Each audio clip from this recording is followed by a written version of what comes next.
Salam, axşamınız xeyir olsun. Günaz TV'yə baxırsınız. Studiyada Aynur Zahid, əvvəlcə əsas xəbər başlıqlarına qısaca İndi isə daha ətraflı. İranın yeni rəhbəri Müçtəbə Xamneyi üz və ayağından ağır xəsarətlər alıb və hələ də müalicə olunur. Bu barədə Reuters İrandakı 3 mənbəyə istinadla məlumat yayıb. Hava zərbələri zamanı Müçtəbə Xamneyinin üzü eybəcər hala düşüb, onun ayağı da ağır yaralanıb deyə məlumatda bildirilib. Adı açıqlanmayan mənbələr yeni rəhbərin ağır vəziyyətdə olmasına baxmayaraq onun əqli cəhətdən ayıq və sağlam olduğunu iddia ediblər. İki mənbənin iddiasına görə Xamneyi yüksək vəzifəli şəxslərin görüşlərində audio konferans vasitəsilə iştirak edir, müharibə və Vaşinqtonla danışıqlar da daxil olmaqla vacib məsələlər üzrə qərar qəbul etmədə rol oynayır. Reuters bu məlumatların Xamneyinin son həftələrdəki fiziki vəziyyətinin ən ətraflı təsvir olunduğunu yazsa da, bu mənbələrin iddialarını müstəqil şəkildə təsdiqləyə bilmədiyini qeyd edib. İran rəsmiləri bildiriblər ki, ölkənin silahlı qüvvələri ABŞ ilə aparılan danışıqlar fonunda hazır vəziyyətdə saxlanılır. Parlamentin üzvü Ruhullah Mütəfəkkir Azad qeyd edib ki, İran Birləşmiş Ştatlara etibar etmir və dövlət öz iradəsini döyüş meydanında qəbul etdirməyə hazırdır. Parlamentin Milli Təhlükəsizlik və Xarici Siyasət Komitəsinin üzvü Fəda Hüseyn Maliki də bildirib ki, silahlı qüvvələr danışıqlarda hər hansı strateji səhv baş verməsi ehtimalına qarşı tətik üzərində gözləyirlər.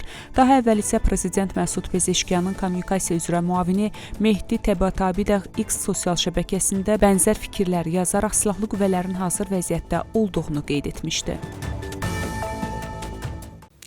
Çin qarşıdakı həftələrdə İran İslam Respublikasına yeni hava hücumundan müdafiə sistemləri göndərməyə hazırlaşır. Bu barədə aprelin 11-də CNN ABŞ kəşfiyyatının qiymətləndirmələrinə istinadən məlumat yayıb.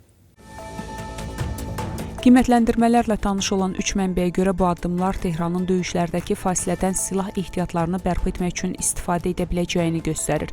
İki mənbə həmçinin CNN şəbəkəsinə bildirib ki, Pekin avadanlığın mənşəyini gizlətmək üçün üçüncü bir ölkədən tranzit yolu kimi istifadə edir. Pakistanda İranla danışıqlara hazırlıq görüldüyü bir vaxtda ABŞ potensial əməliyyatlar üçün yaxın şərqə əlavə qüvvələr yerləşdirməyə davam edir. Bu barədə The Wall Street Journal Amerikalı rəsmilərə istinadla məlumat yayıb. Nəşrin məlumatına görə son vaxtlar bölgəyə yeni qırıcı və hücum təyyarələri göndərilib. Bundan əlavə, ABŞ ordusunun elit 82-ci Hava Desant Diviziyası tərkibindən 1500-2000 arası hərbçinin yaxın günlərdə bölgəyə çatdırılması gözlənilir. USS George Bush təyyarə daşıyan gəmisi və onu müşayiət edən hərbi gəmilər martın sonlarında Virginia ştatındakı Norfolk hərbi dəniz bazasından yola düşərək hazırda Atlantik okeanındadılar. 11-ci dəniz ekspedisiya bölməsini daşıyan USS Boxer isə martın ortalarında Kaliforniyadan çıxaraq hazırda Sakit okeanındadır. Tehran boğazı bağladı, amma açmağa gücü çatmır, çünki qoyduğu minalar itdi. New York Times ABŞ rəsmilərinə istinadən yazır ki, İran Hörmüz boğazında yerləşdirdiyi minaları tam aşkar edib zərərsizləşdirməkdə aciz qaldığı üçün bu strateji su yolunu geniş gəmi hərəkəti üçün tez bir zamanda aça bilmir. ABŞ prezidenti Donald Trump Hörmüz boğazının yaxın zamanda yenidən açılacağını bildirib. Bu barədə o, jurnalistlərə açıqlamasında deyib. Trump qeyd edib ki, ABŞ İranın beynəlxalq sularda hərəkəti məhdudlaşdırmasına imkan verməyəcək və boğazın açılması üçün digər ölkələr də prosesə cəlb olunacaq. Onun sözlərinə görə vəziyyət mürəkkəb olsa da, gəmiçilik tezliklə bərpa olunacaq. Amerika Birləşmiş Ştatları prezidenti Donald Trump İranın şəxsi danışıqlarda nüvə silahından imtina edəcəyini bildirdiyini iddia edib. Bu barədə Trump The New York Post-da açıqlamasında deyib. Onun sözlərinə görə Tehran qeyri-rəsmi görüşlərdə nüvə proqramından imtina etdiyini desə də, ictimaiyyət qarşısında uranın zənginləşdirilməsi hüququnu müdafiə edir. Trump İranın səmimiliyinə şübhə etdiyini vurğulayıb. Birləşmiş Ştatların İranla danışıqlarda əsas tələbi Tehranın nüvə silahının əldə etməsinin qarşısını almaqdır. Bunu ABŞ prezidenti Donald Trump jurnalistlərə açıqlamasında deyib. Tramp vurğulayıb ki, nüvə silahının olmaması Vaşinqton üçün əsas şərtdir və mümkün razılaşmanın 99%-ni təşkil edir. O, bunun ABŞ üçün ən önəmli məsələ olduğunu qeyd edib.